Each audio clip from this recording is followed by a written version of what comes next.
সম্মেলন টিভির পক্ষ থেকে পুজোর ডায়েরি নিয়ে আমরা এই মুহূর্তে উপস্থিত হয়েছি দক্ষিণ কলকাতার ঐতিহ্যবাহী পুজোর মধ্যে একটি বাদামতলা আসার সঙ্গে তাদের পুজো উদ্যোক্তাদের একজনকে আমরা পেয়ে গিয়েছি। আমরা সরাসরি তার কাছ থেকে শুনে নেব তাদের এবারের ভাবনা এবং আনুষঙ্গিক তারা কি ভাবছেন পুজো নিয়ে। চলে যাব সরাসরি তার কাছে। আমার নাম অনির্বাণ, বাদামতলা আসার সঙ্গে সদস্য। এবারে আমাদের থিম হচ্ছে উৎসবের চালচিত্র, যেখানে আমরা দেখাচ্ছি যে মায়ের রূপের পেছনে যেমন চালচিত্র থাকে তেমনই উৎসবের পেছনেও একটা চালচিত্র থাকে। সেটা হচ্ছে খেটে খাওয়া মানুষের চালচিত্র, যেখানে প্রচুর মানুষ কাজ করেন, তারা নিজেদের হাতে উৎসবটাকে তৈরি করেন। এই মানুষগুলোকে ডেডিকেট করেই আমাদের এবছর। এবছর আপনাদের কততম দুর্গোৎসব? 86তম।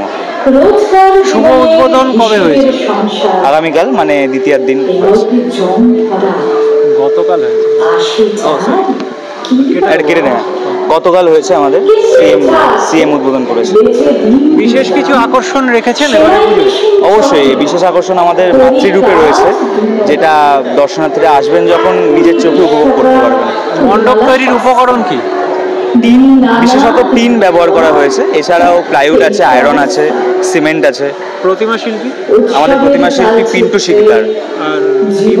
থিম হচ্ছে প্রদীপ্ত কর্মকার। অসংখ্য ধন্যবাদ। Thank you.